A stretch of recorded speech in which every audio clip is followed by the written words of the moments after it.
नमस्कार आप सभी को। गुरुर् ब्रह्मा गुरुर् विष्णु गुरुर्देव महेश्वर गुरुर् साक्षात परम ब्रह्म तस्मै श्री गुरुवे नमः। आज हम अपनी वीडियो की जो शुरुआत कर रहे हैं इन पंक्तियों के साथ कर रहे हैं, क्योंकि आज का दिन 24 जुलाई 2021 आषाढ़ की पूर्णिमा गुरु पूर्णिमा पर्व के रूप में मनाया जाता है। हिंदू जैन बौद्ध धर्मों में गुरु धर्म से ऊपर होता है, गुरु का कोई धर्म नहीं होता। गुरु व्यक्ति के अज्ञानता को नष्ट करता है, क्योंकि एक श्लोक में कहा गया है, ये साम न विद्या न तपो न दानम ज्ञानम न शीलम न गुणो न धर्म ते मृत्य लोके भूविभार भूता मनुष्य रूपेण मृगाश्चरन्ति। जिस मनुष्य में ज्ञान नहीं है, शील नहीं है, दान नहीं है, वह मनुष्य इस पृथ्वी पर भार के समान है, पशु रूप में चल रहा है चारों तरफ। और यह मनुष्य में कौन अच्छी तरह डालता है, वो इसके लिए आवश्यकता पड़ती है। लक्ष्य प्राप्ति को सुगमता से सरलता से हासिल करने के लिए गुरु की बहुत आवश्यकता होती है। सतगुरु मैं तेरी पतंग हवा विच उड़दी जावांगी, सतगुरु डोर हत्तो छड्डी ना मैं कट्टी जावांगी। अगर हम पतंग हैं, अगर हमारी डोर किसी गुरु ने पकड़ रखी है, थाम रखी है, तो हम एक निश्चित दिशा में आसानी से उड़ते हैं। लेकिन अगर डोर छूट जाए गुरु के हाथ से, तो हवा की दिशा में ही पतंग घूमती रहती हैं और फिर इसे लूटने के लिए लोग भागते हैं। प्राचीन काल से ही इस दिवस की विशेष महत्वता रही है। इस दिन से वर्षा ऋतु का प्रारंभ होता है। साधु संत प्राचीन समय में इस दिन से अगले 4 महीने तक वर्षा ऋतु के कारण एक ही स्थान पर रहकर ज्ञान बांटते थे। तो आध्यात्मिक गुरु हो, अकादमिक गुरु हो, चाहे YouTube चैनल पर कोई गुरु, आप गुरु के प्रति कृतज्ञता सम्मान प्रकट करें। और ये मात्र एक दिन ही नहीं, जब तक आप जिए, क्योंकि ज्ञान की प्राप्ति कोई निश्चित समय सीमा नहीं होती है, कोई निश्चित आयु नहीं होती है।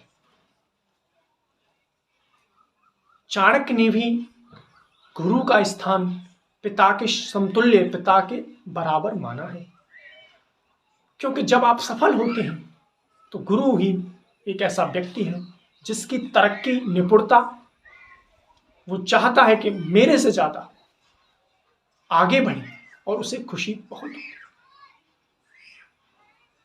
महाभारत काल में जो B.R. चोपड़ा कृत है, देखना चाहिए, क्योंकि इससे हमें सीख मिलती है हमें क्या नहीं करना चाहिए। 63 एपिसोड में जब द्यूत कीड़ा होती है, जुआ होता है, तो युधिष्ठिर सब कुछ हार जाते हैं, यहां तक कि अपनी धर्म पत्नी को भी हार जाते हैं।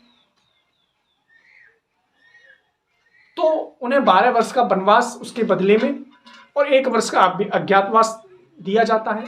अज्ञातवास में ये तय होता है कि अगर हमें पहले आपको पहचान लेते हैं अज्ञातवास में, तो फिर से 12 वर्ष के वनवास पर जाना पड़ेगा। तो जब 12 वर्ष का वनवास और 1 वर्ष का अज्ञातवास काटकर जब महाभारत में आते हैं पांडव अपनी हस्तिनापुर, तो वो राजा से कहते हैं कि हमें हमारा इंद्रप्रस्थ लौटा दिया जाए, लेकिन नहीं लौटाया जाता है। तो उस सभा में हमारे बताने का मुख्य उद्देश्य यही है कि उस सभा में गुरु द्रोण जो थे, वो पांडवों के और कौरवों दोनों के गुरु थे। तो वह कुछ बात कहते हैं और दुर्योधन बीच में काट देता है। तो वह एक बात बोलते हैं जो कि बहुत समझने लायक है। वो कहते हैं कि जो व्यक्ति गुरु का आदर नहीं कर सकता, उस व्यक्ति का, उस शिष्य का या शिष्या का कोई भी भविष्य नहीं होता है। गुरु बहुत जरूरी होता है। गुरु, वकील और डॉक्टर, हमें इन पर भरोसा करना होता है। या तो आप इन पर भरोसा कीजिए, नहीं तो अपना गुरु, शिष्य, डॉक्टर और वकील बदल दीजिए। हम आपको बता दें, कबीर की अमृत वाणी हमने सुनी होगी।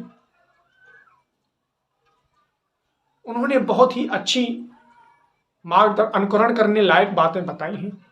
उन्होंने एक श्लोक से, एक दोहा से बताया है कि अगर मेरे समक्ष गुरु और गोविंद दोनों खड़े हो जाएं, तो मैं अपनी प्राथमिकता गुरु को दूंगा। गुरु गोविंद दोऊ खड़े काके लागू पाए, बलिहारी गुरु आपने गोविंद दी। गुरु आप ही तो हैं जिन्होंने मुझे यह बताया कि गोविंद है क्या, आप ही तो हैं जिसने मुझे गुरु गोविंद तक पहुंचाया, तो मैं आपको कैसे पहुंचाऊं? तो गुरु का विशेष महत्व होता है, और यह मात्र एक दिन ही नहीं होना चाहिए। हमें गुरुओं के प्रति, गुरुजनों के प्रति सम्मान व्यक्त करना चाहिए, ताकि ज्ञान की प्राप्ति हो सके, शांति मिल सके और शक्ति प्राप्त हो सके। तो चलिए, आज का हमारा जो चर्चा था गुरु पूर्णिमा को लेकर था, तो आज की सभा को हम यहीं समाप्त करते हैं। कॉम्पिटिटिव एग्जाम की जो तैयारी कर रहे हैं, हम उनके उज्जवल भविष्य की कामना करते हैं। और आप हमारे चैनल को सब्सक्राइब कीजिएगा और इस वीडियो को अधिक से अधिक शेयर करें, ताकि जो छात्र अभी पढ़ रहे हैं उनके जीवन में यह वीडियो कुछ बदलाव ला सके, गुरुओं के प्रति कृतज्ञता व सम्मान व्यक्त कर सकें, गुरु की महिमा को वो जान सकें। तो आज की सभा को हम यहीं समाप्त करते हैं।